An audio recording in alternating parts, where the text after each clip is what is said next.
Sir Korean Kanakaraju Varun Tej గారు చాలా days తర్వాత బ్లాక్ బస్టర్ కొట్టాడని చెప్పుకోవచ్చు. ఫస్ట్ డేనే 10-15 crores క్రాస్ చేసింది. సో ఇది సీనియర్ ఎన్టీఆర్ గారి డైలాగ్ వాడి కొంచెం కామెడీగా చేశారనేసి కూడా బాగా చర్చ జరుగుతుంది సార్. సో దీనిపైన మీ ఒపీనియన్ ఏంటి? ఇప్పుడు నేను ఒకటి నేను చాలా చూశాను, ఏదో తమిళనాడులో చూశాను, కొన్ని అట్లా కమ్మ కాపు వైరల్ అని చూశాను, ఏదేదో చూశాను. ఓకే, అవన్నీ పక్కన పెడితే కంగ్రాచులేషన్స్ వరుణ్ తేజ గారికి. ఎందుకంటే లాంగ్ టైం హిట్ కొట్టాడు, మంచి హిట్, సినిమా బాగుంది అంటున్నారు, మంచి కలెక్షన్స్, ఓపెనింగ్ హెవీ ఓపెనింగ్స్ వచ్చాయి. ఆయన మళ్ళా రీబ్యాక్ అయ్యి మంచి హిట్ కొట్టినందుకు ఆయన కంగ్రాచులేషన్స్, అభినందనలు తెలియజేస్తూ, సినిమా బాగుంటే ప్రేక్షకులు ఆదరిస్తారు అనడానికి ఇది ఒక నిదర్శనం. ఈ మధ్యకాలంలో అన్ని సినిమాలు సూపర్ డూపర్ హిట్టే. థియేటర్లకి ఒకప్పుడు పర్సంటేజ్ కావాలి అని అడిగిన వాళ్ళందరూ మాకు రెంట్ కావాలి అని అడిగే పరిస్థితికి వచ్చింది ఈరోజు. అంటే మాకు రెంట్ ఇస్తే చాలు అన్నంత ఆ పరిస్థితికి ఈరోజు వచ్చారు. అంటే సినిమాలు ఎక్సెస్ వస్తున్నాయి. ఇప్పుడు ఎక్సెస్ రావడం వల్ల, సినిమాలు సక్సెస్ అవ్వడం వల్ల, లవ్ స్టోరీ మన అన్ని సినిమాలు, వర్షం సినిమాలు అన్నీ రావడం వల్ల ఏమవుతుందంటే కంటెంట్ మోర్ దెన్ కంటెంట్ థియేటర్స్కి వచ్చాయి. కనుక ఈ సినిమా కూడా హిట్ అవ్వడం అభినందనీయులు. ఓకే, దీని మీద చిన్న కాంట్రవర్షియల్ అనేది కొంతమంది కావాలని తీసుకొస్తున్నారు తప్ప, ఇప్పుడు సినిమాని సినిమాలాగానే చూడాలి. సీనియర్ ఎన్టీఆర్ ఏదో చిన్న డైలాగ్ ఉందని దాన్ని కాంట్రవర్షియల్ చేయడం అనేది కరెక్ట్ కాదు. దానికి కమ్మ కాపు ఏంటి, కమ్మ ఏంటి, కాపు ఏంటి? సినిమాలో కమ్మ కాపు కూడా ఉంటాయా? అది కాదు, సినిమాలో కమ్మ కాపు ఉంటాయా? ఇక్కడ అందరూ ఒకటే ఉన్నామే, ఇక్కడ కులాలు లేవే, మతాలు లేవే, సినిమా కులమే ఉందే. మాకు సినిమా కులమే ఉంది, సినిమా కులంలోనే ఉన్నాం అందరం, సినిమా కులమే అనుకుంటాం తప్ప మాకేం కులాలని మాకు తెలీదు. చిరంజీవి గారు ఏ కులం, లేకపోతే నటికుమార్ ఏ కులం, లేకపోతే బాలయ్యబాబు ఏ కులం, లేకపోతే ఎన్టీఆర్ గారు ఏ కులం అని ఇక్కడ ఎవరు మాట్లాడుకోరు. మాది సినిమా కులం అంతే, మాది సినిమా కులం, రెండే తెలుసు మాకు.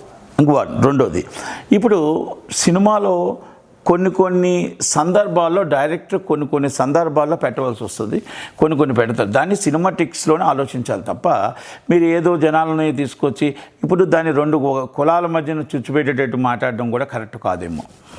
అంటే ఎందుకు ఈ మాట చెప్తున్నానంటే, మీరు రాజకీయంగా వాడుకోండి, మీరు రాజకీయంగా మాట్లాడుకోండి, మీరు రాజకీయంగా ఇష్టం వచ్చినట్టు మీరు కాపుల్ని ఎంతో తిడుతున్నారు, కమ్మాల్సిన మీరు అంటున్నారు, లేకపోతే ఇంకోటి అంటున్నారు. కులాల మధ్యన కులాలు అనేది ఒక స్విచ్ వస్తుంది.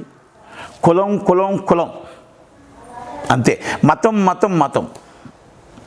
కానీ నాకు తెలిసి రెండు కులాలు ఉన్నాయి. ఒకటి ఉన్నవాడు, ఒకటి లేనివాడు. ఉన్నవాడు వచ్చి డబ్బున్నవాడు, లేనివాడు వచ్చి పేదవాడు. ఈ రెండు కులాలు మాత్రమే నాకు తెలుసు తప్ప ఈ కులాలన్నీ ఉన్నాయి. ఈ కులాల వల్ల ఇది చంద్రబాబు నాయుడు గారు ఈ కులాల ప్రాతిపదికన సీట్లు ఇవ్వడాలు ఇవన్నీ కూడా జరుగుతూ ఉంటాయి. చంద్రబాబు నాయుడు గారు కొంచెం ఆయన ఎక్కువగా ఎస్సీ ఎస్టీ బీసీలకి కులాల ప్రాతిపదికన కాదు, పని చేసేవాడికి ఇవ్వండి.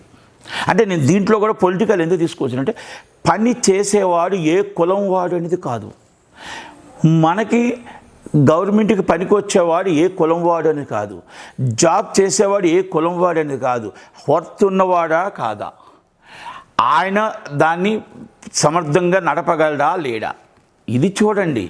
పని ఉన్నవాడికి వచ్చి పెద్ద కులం వాడు, ఆ పని బాగా వచ్చిన వాడికి పెద్ద కులం వాడు ఇవ్వలేము, చిన్న కులం వాడికి మాత్రం పని రాకపోయినా ఇవ్వాలా? అంటే దాన్ని రిజర్వేషన్ ప్రక్రియలో ఇవ్వాలి అంటే అందుకే మన దేశం వెనకబడుతుంది.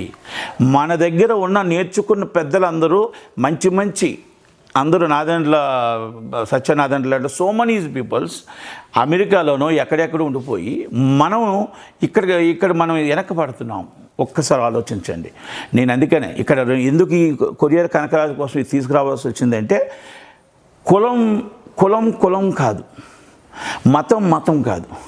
పని చేసేవాడికి పదవి ఇవ్వాలి, పని చేసేవాడికి ఉద్యోగం ఇవ్వాలి, పని చేసేవాడికి కష్టపడేవాడికి మన ఫలితం దక్కాలి. అలాగే ప్రతి దాంట్లో సినిమా అనేది ఎంటర్టైన్మెంట్. ఏ కులం తీసినా, ఏ మతం తీసినా, ఎవరు తీసినా మాది సినిమా కులం. అని చెప్పడం కోసమే నేను ఇవన్నీ చెప్పడానికి ముందుకు వచ్చాను. ఒకటి, రాజకీయాల్లో కూడా అందరూ కులం అని చెప్పేసి ఈ మధ్యకాలంలో చూస్తాను, ఎక్కడ పడితే అక్కడ కాపునాడు మీటింగు. టీడీపీలో కాపునాడు మీటింగ్ పెడతారు, వైసీపీలో కాపునాడు మీటింగ్ పెడతారు. కాపులందరూ ఒక్కటే అని ఐక్యతతో లేదు. కాపులు మీటింగ్కి వెళ్ళారు బోడవమ్మ గారు అని చెప్పి వాళ్ళకి ఏదో నోటీస్ ఇచ్చారు. వాళ్ళని వీళ్ళతో మాట్లాడకూడదు అంటారు, వీళ్ళతో వాళ్ళతో మాట్లాడకూడదు అంటారు. మరి అలా మాట్లాడకుండా ఉంటే కులం ఎలా పైకి వస్తుంది? కులంలో పుట్టాం కరెక్టే, కులంలో పెరిగాం కరెక్టే, కులం పోదు. కులం అంటే నేను ఓసి ఉంటుంది, కానీ మనం కులంనే పట్టుకొని మనం వెళ్తే తిండి పెడతారా? తిండి దొరుకుతుందా? పని చేస్తే తిండి వస్తుంది, కష్టపడితే తిండి వస్తుంది. ఎంతటి వాడైనా, ఏ కులం వాడైనా, ఏ జాతి వాడైనా, ఎవరివైనా మనం పనిచేసి బతకాలి, మన రాష్ట్రాన్ని బతికించాలి, మన రాష్ట్ర అభివృద్ధిలో తేల్చాలి. పదవి తీసుకుంటే పదవిని జాబ్గా భావించాలి, పదవిని వెన్ను తెచ్చేటట్టు ఉండాలి తప్ప కులం ప్రాధికారం మీద చేసుకుంటూ వస్తే మన రాష్ట్రాన్ని ఎక్కడ తీసుకొని వెళ్ళగలుగుతాము అనేది ఈరోజు మా సినిమా ఇండస్ట్రీ అంతే. మా సినిమా ఇండస్ట్రీ అయినా ఇక్కడ కులాలు లేవు, సినిమా ఇండస్ట్రీలో కులాలు లేవు.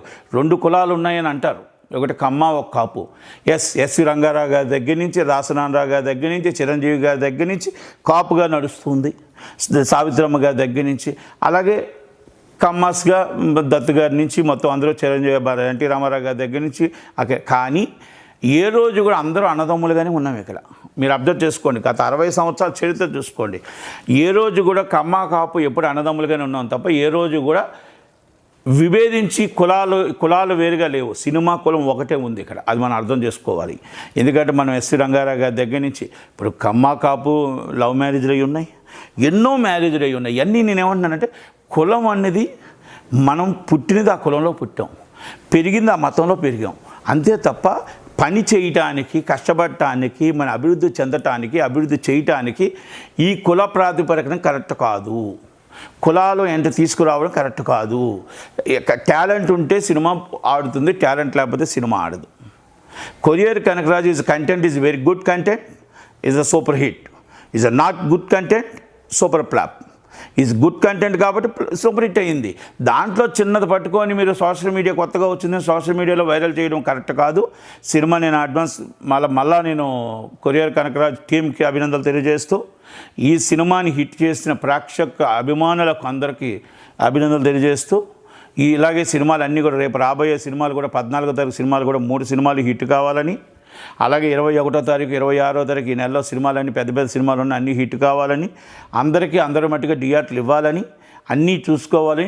మొత్తం టోటల్గా అందరూ ఇండస్ట్రీ బాగుండాలని, ఇండస్ట్రీ బాగుంటే పరిశ్రమలు బాగుంటాయని, పరిశ్రమలు బాగుంటే 2 రాష్ట్రాలు బాగుంటాయని కోరుకుంటూ సెలవు తీసుకున్నాం. ఇట్లు మీ నటుకుమార్. ఇండస్ట్రీ బాగుంటే పరిశ్రమలు బాగుంటాయని, పరిశ్రమలు బాగుంటే 2 రాష్ట్రాలు బాగుంటాయని కోరుకుంటూ సెలవు తీసుకున్నాం. ఇట్లు మీ నటుకుమార్.